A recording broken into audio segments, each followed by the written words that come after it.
La biografía de artista o la biografía de líder social. En ocasiones, escribir una biografía puede parecer lo más difícil del mundo o lo más fácil. Suele pasar que te sientes demasiado involucrado o muchas veces sucede lo contrario, puede parecer que estás ensalzándote mucho y parecer demasiado jactancioso. ¿Cómo vas a decidir cuáles son los momentos importantes de tu propia biografía? ¿Cuáles momentos simplemente son accesorios? Organizar tu propia biografía se puede volver un ejercicio que atormenta, pero lo importante es que lo veamos también como un reto.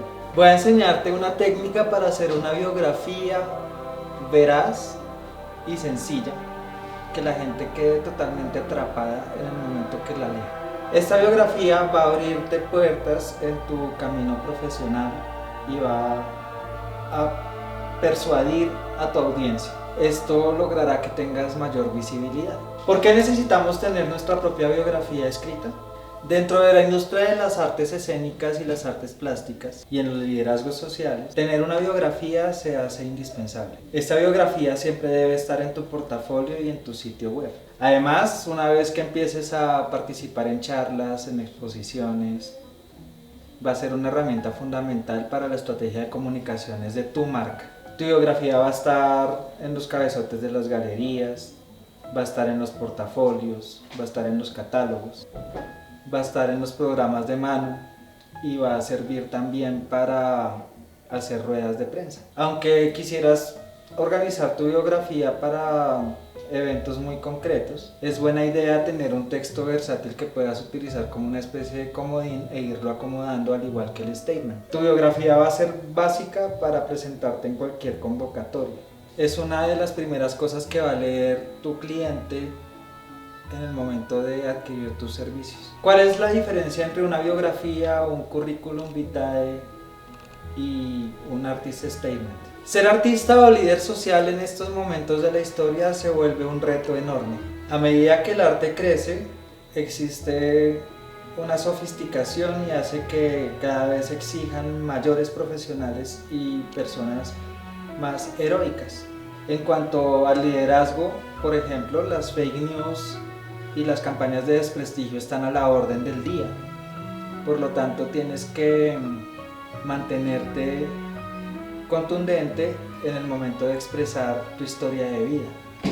Te voy a explicar la diferencia entre estos tres documentos. La biografía es un texto corto de más o menos 2 cuartillas, 8 párrafos, en donde tú explicas tu viaje del héroe. En él vas a hablar sobre tus obras, sobre tus ideas y sobre las cosas que te inspiran. Incluye los eventos de tu vida y cómo estos eventos han hecho que tu obra se enriquezca. Está hecho a partir de las cosas que te inspiran. Naciste en Bogotá, pero siempre has añorado el campo y por eso pintas paisajes. Eso, por el contrario, no debe estar en tu currículum vitae, pero quedará perfecto en tu biografía. Lo que haces, de dónde vienes, para dónde vas. Todo se une para crear la narrativa de las obras que quieres compartir. El currículum. Un currículum, en cambio, es una cronología de tu educación. Es un historial de los premios, de los proyectos que has realizado y de las reseñas de prensa que has recibido. Contextualiza al lector de las cosas que tú has realizado. Las exposiciones, los trabajos, los premios, etc. Esto permite que los galeristas, los curadores y los coleccionistas sepan más de ti. Podría decirse que un currículum vitae es la lista de tus acciones en tu proceso biográfico, pero es la biografía, en cambio, la que tiene más información acerca de tu contexto. Y no solamente son puntos breves como aparece en el currículum vitae.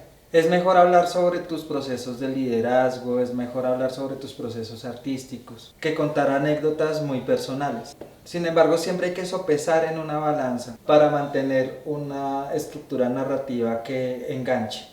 Te voy a dar un ejemplo de una historia de vida mía que puede estarse sopesando de esta manera. Mi camino como artista social surgió por un episodio catártico cuando descubrí que mi papá era un psicópata y quería declarar interdicta a mi mamá para no darle el dinero del divorcio. Pasado un tiempo, descubrí que la psicóloga de mi mamá era la amante de mi papá. Y ella le dijo que yo era homosexual.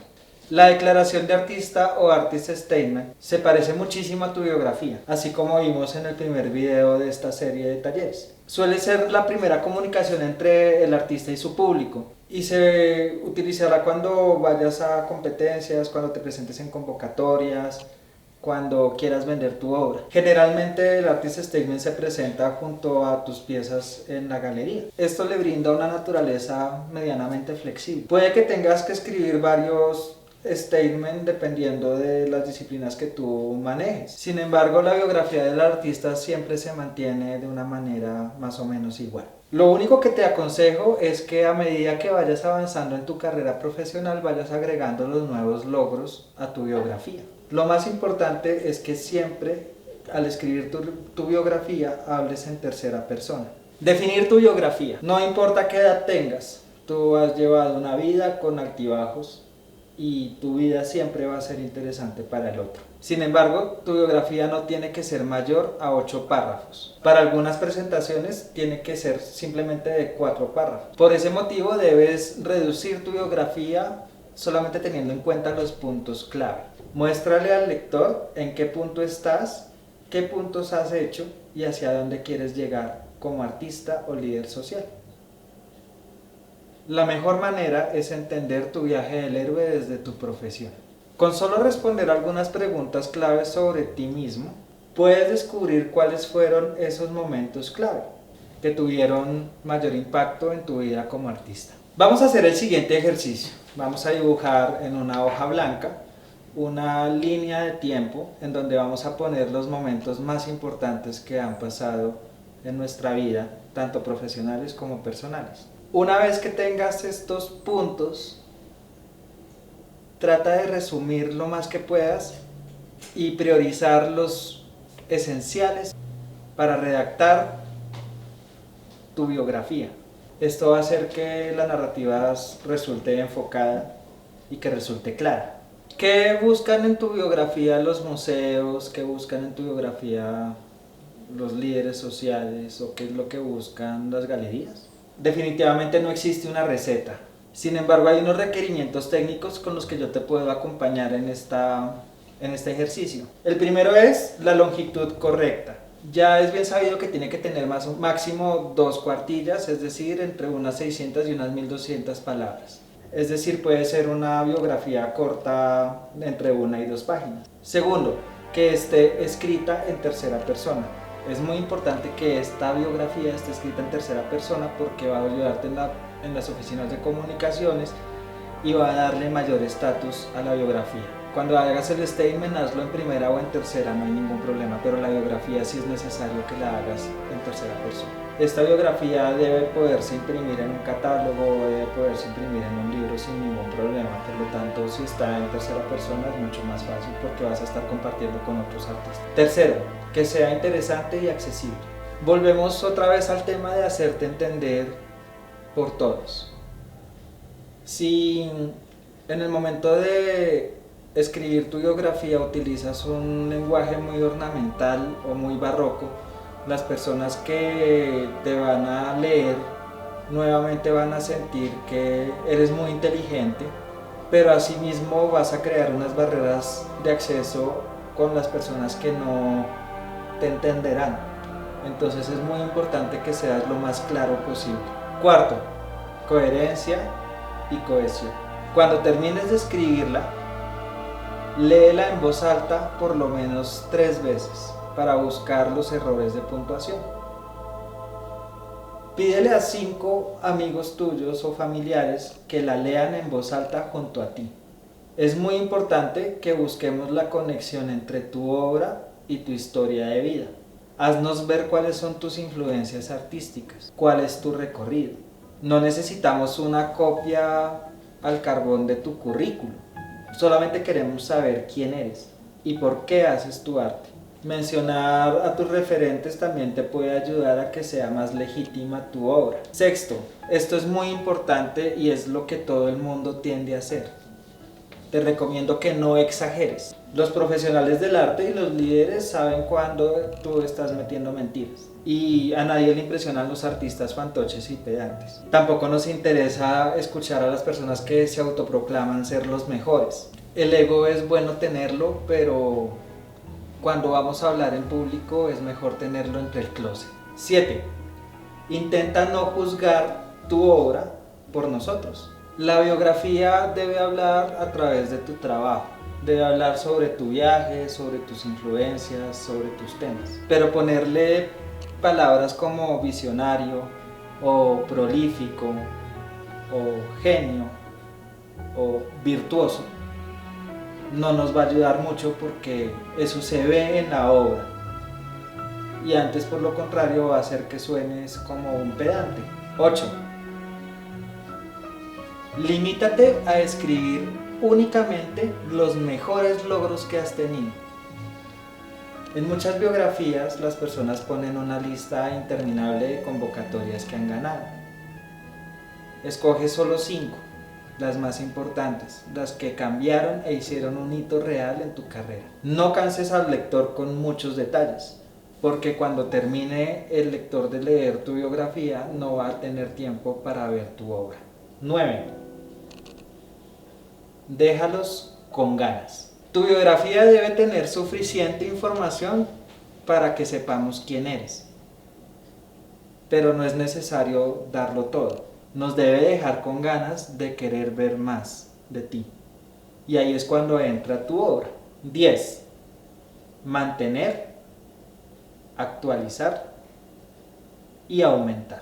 A medida que vaya pasando el tiempo, tu biografía va a seguir creciendo.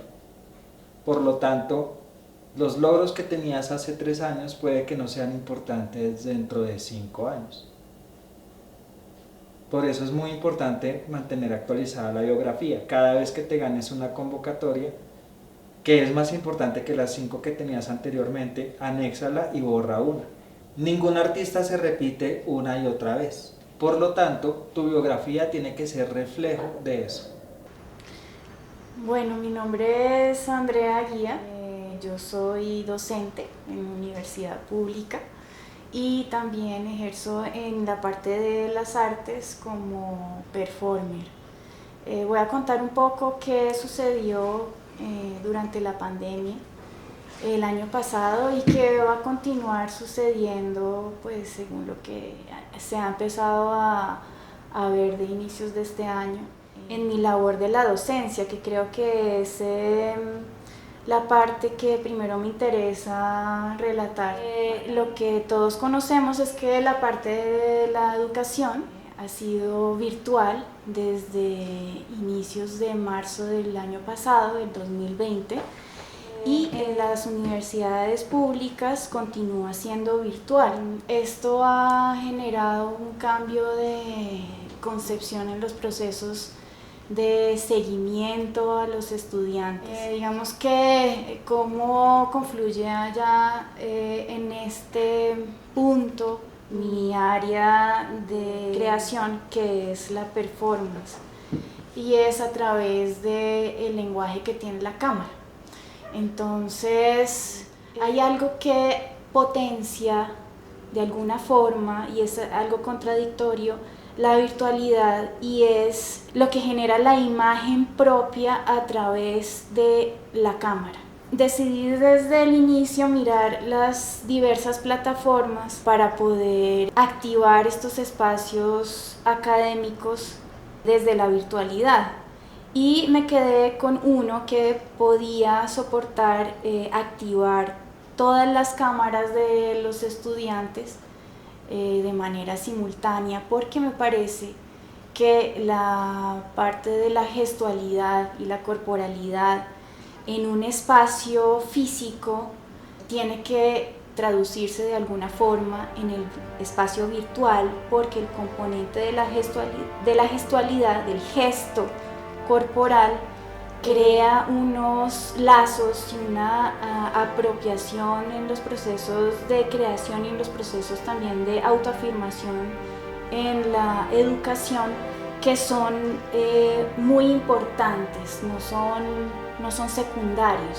Es decir, entrar en un espacio educativo físico, se entra desde un cuerpo, y esa gestualidad del cuerpo en ese espacio genera unas recepciones tanto inconscientes como conscientes con los estudiantes que potencian los procesos de creación o de aprendizaje. Entonces la pregunta era cómo llevar esa gestualidad a través de la virtualidad y a través de estos procesos educativos que tienen como instrumento principal la virtualidad. Todos mis espacios académicos funcionan a través de la generación de unos ejercicios que se desarrollan a lo largo del semestre.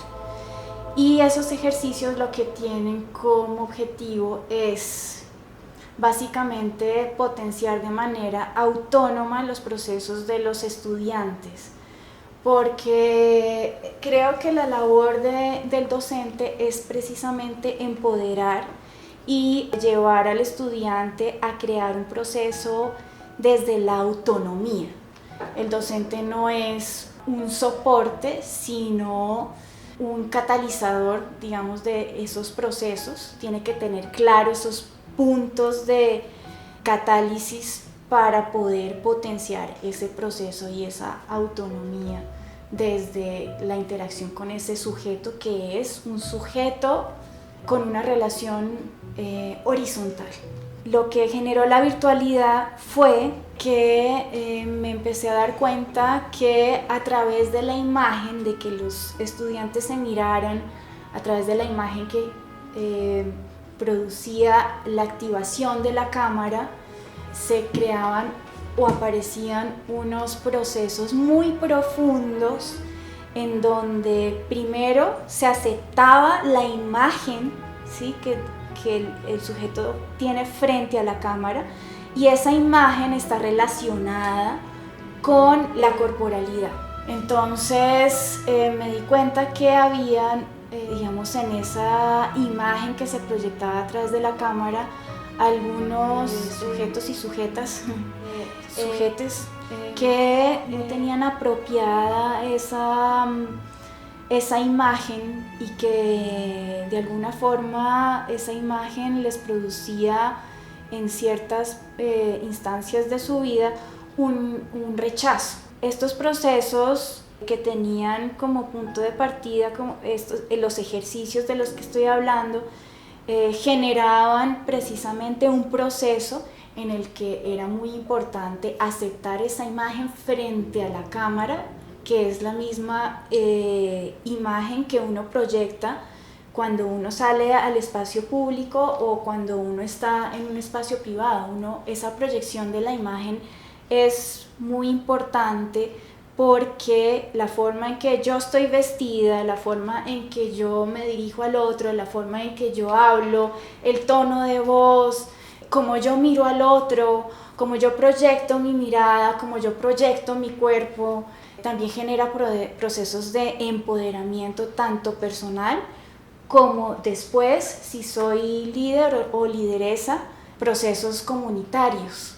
Entonces esa primera instancia, que es la aceptación de mi imagen a través de lo que se generaba en la virtualidad, empezaba a potenciar estos procesos primero de aceptación propia y después de aceptación dentro de la instancia en la que yo me desenvolvía, que en el caso de los estudiantes son las familias. La mayoría de los estudiantes están acogidos en un entorno familiar, y allá hay un rol que ellos se empiezan a cuestionar y a ser consciente, y creo que ese rol empieza por la conciencia corporal a través de lo que se proyecta desde la imagen, ¿sí? La educación virtual permitió que esa gestualidad corporal, que antes estaba presente en un espacio físico, se tradujera en esa percepción de la imagen a través de la cámara. Cada cuerpo tiene una sensualidad muy particular, ¿no? Cada cuerpo tiene un lenguaje, una sensualidad muy particular que no necesariamente se encasilla en un rol definido dentro de la sociedad, sino que se va encontrando una respuesta que viene precisamente desde esa historia de vida inscrita dentro de una cultura particular y también que sale de esa cultura particular, porque de alguna forma es como un quiebre, ¿sí? Un quiebre donde aparece una voz nueva, una voz donde confluyen, que es como una simbiosis, confluyen también una voz que viene de afuera y es nueva, ¿no? Paradójicamente la cámara tiene como esa doble o triple o múltiple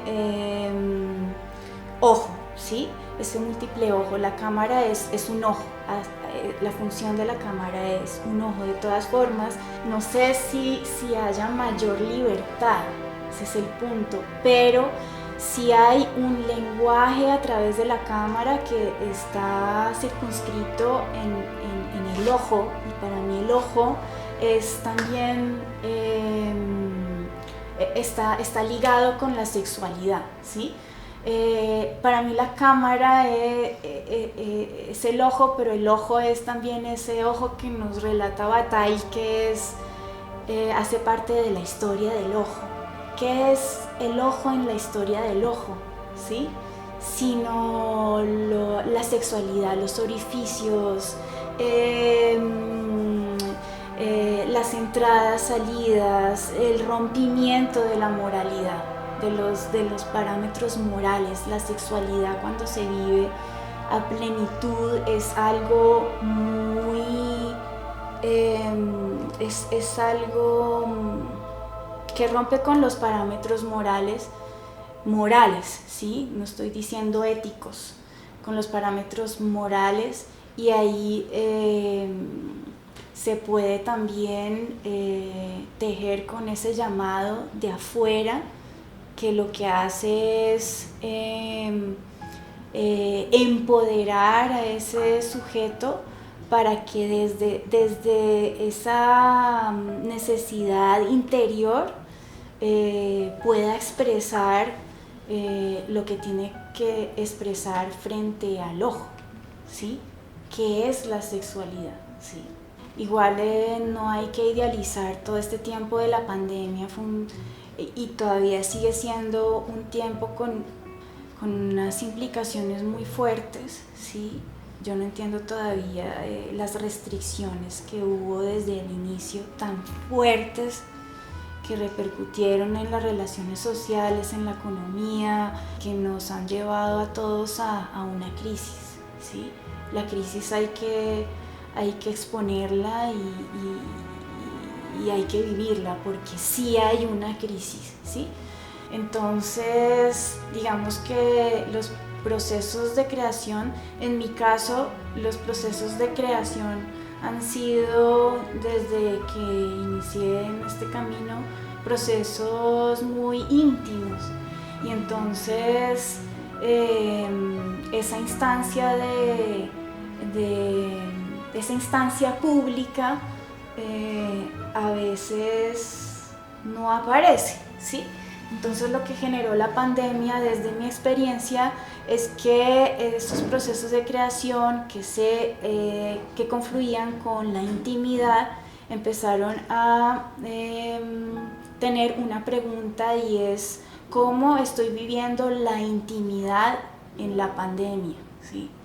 ¿Cómo estoy viviendo mi intimidad? ¿Hacia dónde se desplaza mi intimidad durante la pandemia? Y es que esa ausencia de los espacios públicos para encontrarse con el otro genera un espacio que es un espacio neutral, ¿sí? Yo creo que los sitios como los bares, ¿sí?, son un espacio neutral, porque ahí están las miradas de los otros, Y en esas instancias donde de todas maneras hay una vigilancia, hay como un resguardo, ¿sí?, de la integridad de esas dos personas que se encuentran ahí, ¿sí? Cuando esa persona que yo no conozco se desplaza a mi espacio íntimo o yo me desplazo a su espacio íntimo, ya no existe esa vigilancia. Entonces es difícil se generan unas vulnerabilidades dentro del deseo que son difíciles de manejar. Uno está muy expuesto, ¿sí? Y eso duró en Colombia desde marzo hasta septiembre.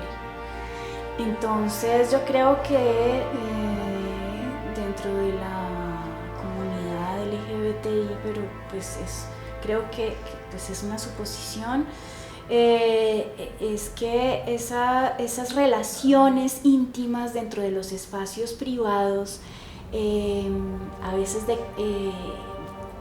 decantan en violencia muy rápido. Entonces creo que lo que disparó o hizo expresa la pandemia fue la vulnerabilidad de esas relaciones de poder que se manifiestan a través del deseo en los espacios privados. Y bueno, por ejemplo, eso dentro de mi caso generó una serie de encuentros en mi espacio íntimo que me hicieron preguntar sobre la responsabilidad afectiva que hay frente al otro, ¿sí? Son unos mecanismos inconscientes dentro de la sociedad en donde, digamos que a través de las redes sociales, porque mis encuentros se daban a través de las redes sociales, Tinder, Instagram, Messenger, etcétera, pues porque no había espacios para encontrarse con otras personas físicamente, generaron también unas relaciones de poder que uno no se imagina, ¿sí?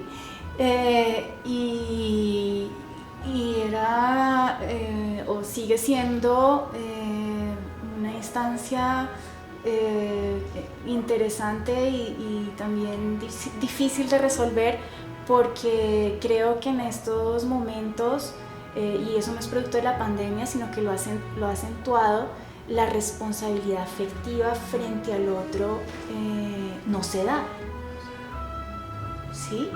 Entonces eso, digamos que lo canalicé en mi proceso de creación y ahí surgieron unos procesos y unos lenguajes dentro del campo del arte que empecé a socializar. Pero entonces el consejo que yo doy desde mi experiencia es como mirar eso que me rodea, cómo estoy yo situada y qué genera en mí eso que me rodea para poderlo mostrar a los demás también, porque cada uno tiene unas preguntas que se resuelven desde el lenguaje artístico con mi experiencia de vida, y mi experiencia de vida es única, ¿sí? Y tiene también un eco en los demás.